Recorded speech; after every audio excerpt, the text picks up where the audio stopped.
Sona's got a new tune and we're talking competitive balance changes. Welcome to the patch rundown.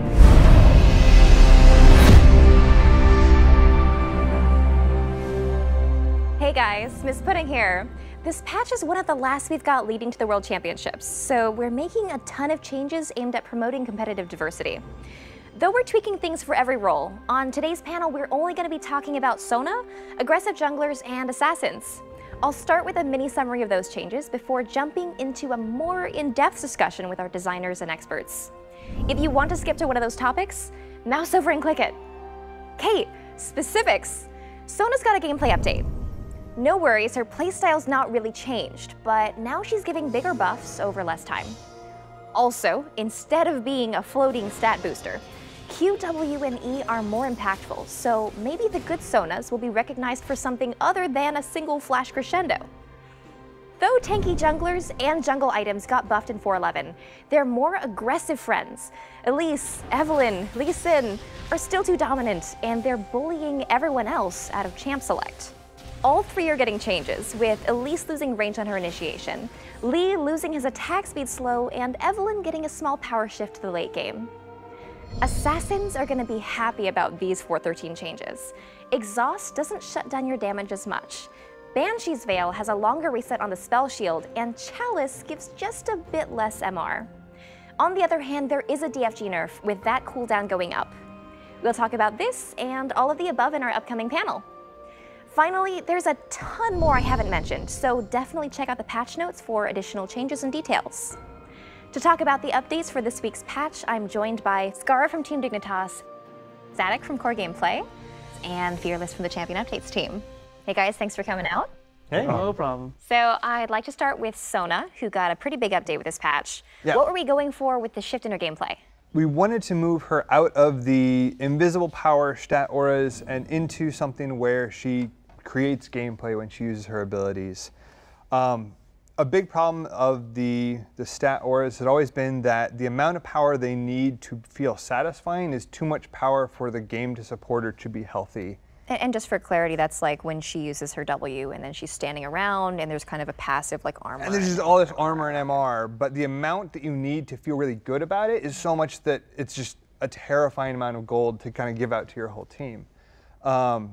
So what we've tried to do is condense the effects into, one, much smaller auras so that Sona actually interacts with her lane a whole lot more, but also the bonuses she gives are temporary but have really high impact when she gives them, so that the decision making in Sona will also have a lot more importance. We wanted to make Sona have more power when she does Sona things. So crucial timing, better positioning. All those sorts of things that she was already doing. No more passive bonus. Right, originally when I first found out about it, I thought it was just they would shift away the aura power to make it stronger nearby because they reduced the radius from 1,000 to like 500. But when I kept reading, or when I was told, is that they actually don't have any invisible power anymore, which I think is actually kind of interesting. I think that it might be a little bit bad because she's actually at a really good power level, at least in terms of competitively right now. True. Like she kind of fills in the whole of like lane bully with Nami. She also can heal. She does a lot for her specific role. But this now shift in power may make her even more dominant in lane. At the expense of her being positioning reliant, which I think is nice. Yeah. Like I think it's really cool to have interactive things where you're required to be at a good position at a good time to get like great benefit for it. And while we are talking about a full gameplay update, one thing is one of the big focuses on this update was making sure Sona still really felt like Sona. So even if you didn't read the patch notes or didn't see what was new, you'd figure it out really fast because your Q is still going to be shooting out the bolts. It's still going to be nuking people down. The W actually heals more for injured allies, so she'll be doing less of the really maintenance-oriented topping people off, and has some power to make some really clutch heals. So I mean, she's still, I think, going to have some of that really strong laning pattern. Now, one of the cool things now is that second auto attack, or the auto attack right after her Q cast. Instead of just kind of whittling you down with a little bit of bonus AD, it's a noticeable proc that both your allies should maybe capitalize on, Sona will have to capitalize on, and your enemies actually realize why they're getting chunked. Instead of just like, this hurts 4 AD more, they actually see like, oh, that was a laser that shot out of Sona. That probably seems pretty bad. To be clear, like she still has the heal from long range. I don't think we changed the heal no, range. she does. So she still, even if she's in the back, she can still heal the front line. But to get the extra bonus, the shield, you're gonna have to go up. And I think sometimes you're gonna have to make hard decisions. Sometimes you'll make the wrong decision, go in and then die. But like, that's just kind of League of Legends, I think. Last thing about it though, I did want to ask about the ultimate, because we switched up the VFX and it looks really different in width. Did we actually change that? Yeah, no, so the gameplay functionality of the ult is completely unchanged. It's the exact same width, speed, everything. I did not touch that.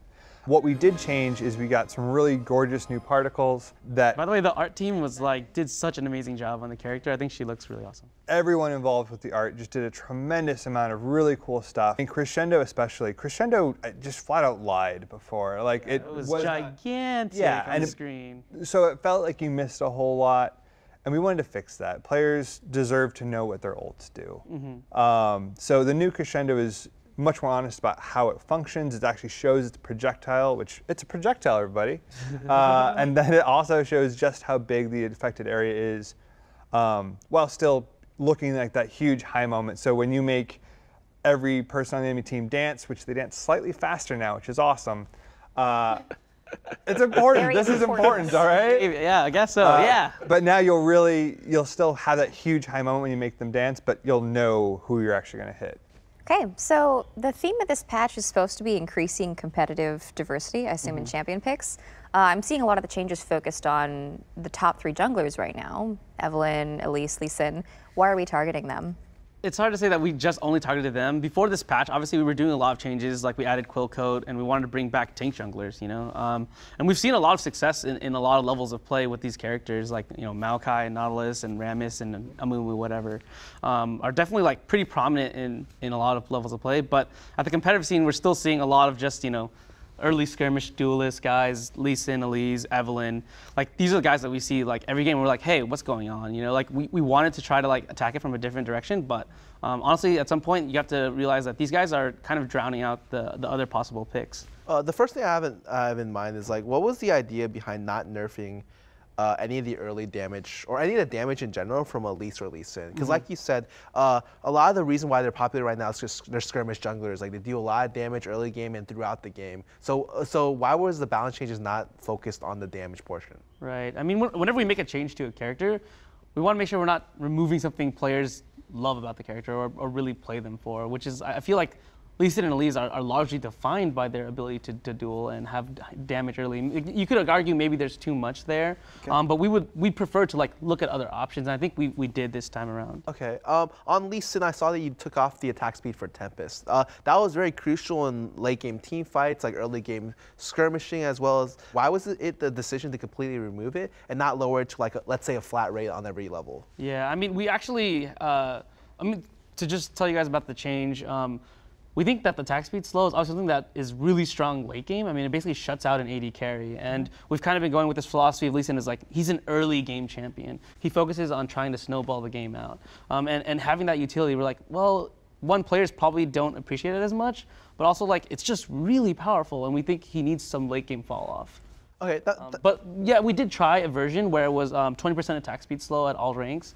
At the end of the day, we said it just didn't feel like it was noticeable, and we were like, hey, can we just make it cleaner? Can we make it less complex? Can we cut it out and then see if we, you know, if Lee Sin needed something else, we can maybe look at other parts of his kit and give it to there. Okay, well that makes sense. I really like what you guys did with Elise repel range. I feel like there's no reason for a champion to have a 1,000 range gap close in the first place, and just nerfing. It is 1,000, huh? Yeah, it's something crazy like that. Crazy. Nerfing the range on that was really vital to be able to stop her like insane gank potential and all that stuff. And I think the width decrease on her E is actually pretty significant. I'm not sure how big that will be until I see it in game, but it's already a skill shot that's missed quite a bit, and nerfing it by like I think 20% almost on the terms of the width is going to be huge in actually seeing people hit it or not. Yeah, I mean our goals are just, hey, we feel like Elise has a bit too much reliability when she goes in. She can basically get to any target she wants, and Cocoon is on, like, yes, it's sometimes hard to hit, but the cooldown's really low. Like, you get to shoot that out a lot, right? So, I mean, like, if she repels right onto you and she does a point-blank Cocoon, there's going to be less of a chance that she'll hit you with it. So. And I guess the last thing I really want to bring up is, like, what's the initial thoughts on But the fact that you nerf these 3 champions, that other champions will come up in their wake. Like for instance, right now, I feel like Eve isn't even part of the Holy Trinity. Like there isn't a Trinity right now. It's or if there is a Trinity, Rengar is actually the 3rd best champion. Like Eve's kind of fallen off recently, and Rengar's replaced Eve as a more reliable initiation against the current meta pokey mids, and he's just one of the most reliable forms of initiation in the game. I really feel like Rengar is so strong and has ulti cooldown is really, really low, and he essentially functions as a superior version of Nocturne. And what are your general thoughts about that? I mean, it's hard for us to like predict everything that's going to happen, right? Obviously, we saw some problems with Evelynn that we just didn't like. Like, she rushes Randuins like really quickly in the game, which is really odd for us. We think she's more of a squishy type champion. She's like an assassin-like champion. She should be building more aggressively, which is what I think the changes reflect.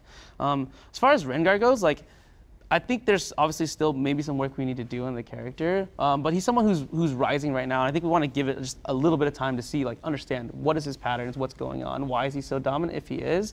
But you know, going in there and changing him before we understand that, I think is maybe a little bit, you know, it's just happening too fast, I think. Okay, let's go ahead and move on to assassins. We haven't been seeing a lot of them lately, and especially in mid lane, we've been seeing a lot of long-range mages with a lot of wave clear. Do you think that's a problem with mages just being too strong right now, or assassins not really having a lot of strengths? I mean, I think it's like a amalgamation of everything we've done in the last, you know, couple patches, or maybe even just this entire season. We've been looking to make healthier assassin play. In a lot of cases, that did nerf the power of those characters because they became less reliable and just weren't as consistent of assassins.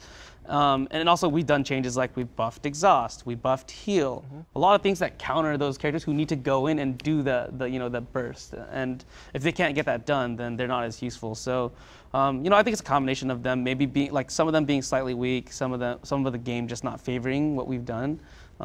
So yeah.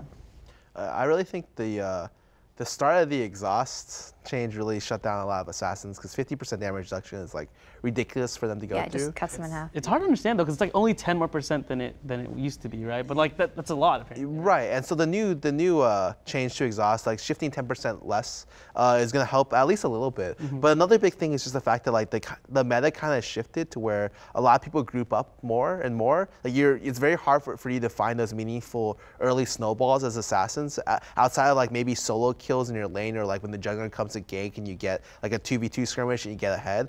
So it's really hard for you to get like these kind of picks and create like pick comps around assassins. Generally right now you'll see a lot more team-based like death ball style, like full 5v5 team fights. Assassins, death ball. Yeah. Just like, assassins tend to really underperform in situations where it's like full 5v5s unless they're very, very farmed. Also, the item changes to Banshees and Chalice, how are those actually benefiting assassins exactly? Right now, it's like you would poke down a Banshee's Veil and like then it's back honestly up just already. back up before you can do anything. So the idea behind that change is just like maybe we can open up a slight window where, you know, assassins can catch someone out, or maybe they pick him off with a CC and then the assassin goes in or something like that. So maybe it can help them there. I think it helps just everyone play against Banshee's Veil and like kind of turtley kind of compositions. Well, but there's an interaction point of like, Right. an assassin generally has to commit for their kill. If they lose a spell, It's pretty much over. right, like they've lost out Yeah. a tremendous amount of that fight. When Ziggs throws out a Q and it hits a Banshee's Veil, he's waiting for a couple of seconds and then doing his whole thing again.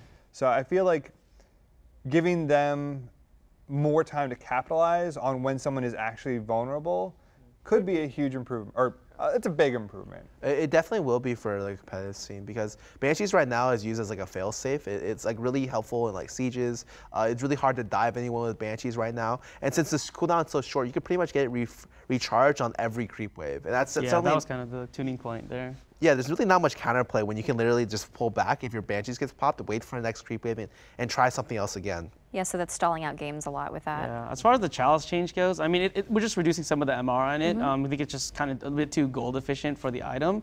You're buying it, you should be buying it for the mana regeneration. It'll make them a little bit more vulnerable to magic damage. I don't think it'll have a huge effect, but it'll have some effect. So with these item changes meant to benefit assassins, why did we then decide to raise the cooldown on DFG so significantly? It seems like kind of an opposite. It's definitely something that can look very confusing.